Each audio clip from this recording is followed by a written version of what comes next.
Hi there, thank you for clicking on this video. As you saw on the title, this is a video about the rules to visiting a newborn, right? You may have had a sister, a friend who was pregnant and now has given birth, and you're wondering and you're asking yourself, what should I do to visit her?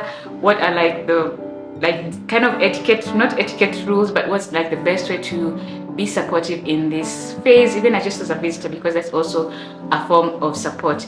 And yeah, I am Coach Anita, a birth coach, and I help expectant moms to have positive birth experience and positive postpartum experiences. That's why this is also a topic I touch with the ladies who come on board my Thriving in Birth class. If you are here and expectant or just want to continue having conversations with me on women's wellness, hit the subscribe button, the notification bell, and just continue in conversation. So let's jump right into it, right? So your friend, your sister, somebody in the family has given birth, right? Your cousin, whoever it is, and you are asking yourself, what should I do? The first thing is communicate beforehand. Do not just drop into the family. Yes, before time you used to just drop in wherever. If they did not include you in their what they call their postpartum plan, they did not tell you beforehand that they need you to come and help them out, do not just drop in, right? Let's stop there. Do not just drop in. Call them beforehand. Call the partner, the husband, or the support person if it's an aunt, a sister, the person who's helping that mom, and ask what's the best time for me to visit them, so that they can tell you what's the good time to visit, right? The second thing, do not overstay. Do not overstay as a visitor.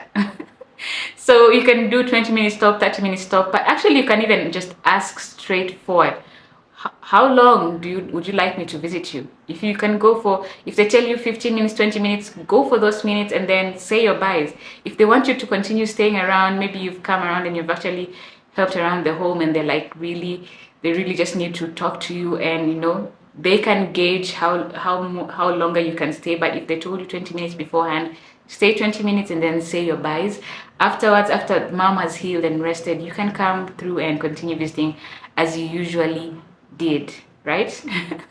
So the third thing is, do not come through to visit the newborn, the mom. Just be around the family when you are sick, mostly when you have the flu, the cough, all those things that can be infectious just by the fact that you are around people.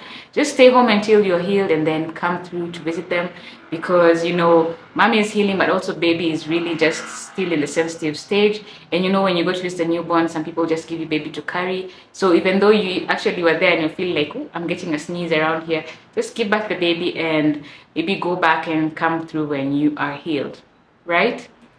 The fourth thing is, once you enter their home, please sanitize your hand or wash your hands with soap and water before carrying baby. Sensitized more about hygiene, about cleaning our hands, about doing all of that.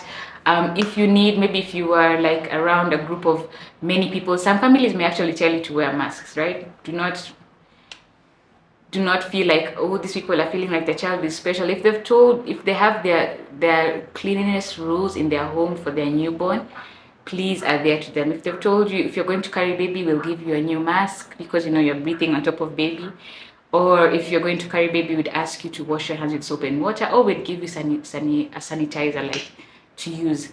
You will go according to the rules of the family, so that you can actually be a visitor who is more welcome than someone who's like pushing their boundaries, which is a very it's not a good feeling to have someone pushing your boundaries and you welcome them in your home.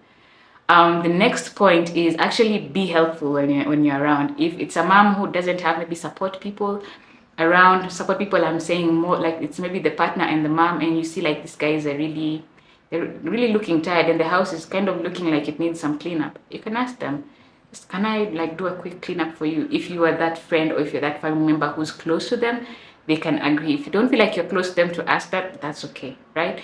But be helpful when you're there. If you see like there are some dishes that need to be washed because everybody in the house is tired, they've been having sleepless nights, please wash with them the dishes. If you feel like you're talking to mom and she's like, I miss a certain meal, and maybe my partner just doesn't know how to make it, or and you know how to make it and they have the ingredients at home, make it for them. Just tell them, okay, let me whip up that meal for you. I know it doesn't take more than an hour, more than 30 minutes if you're using certain appliances at the home, right? Or you may just go, if you've had that this is a need or desire the mom has, you can just go back home to your place, buy the groceries, make the meal at your home, and then bring for them the meal, right? But you can also ask if they're comfortable with that, or if you have that level of relationship. So be helpful when you're around, but also ask so that you don't stretch their boundaries or you don't do something that they feel like this person, we just don't feel okay with having them back home, because it's such a sensitive time for a new family. They're healing, they're learning more about their child, they're learning more about like what they can do and what they cannot do in that time of period. So as they're in a sensitive time, please be mindful as you show up in their home.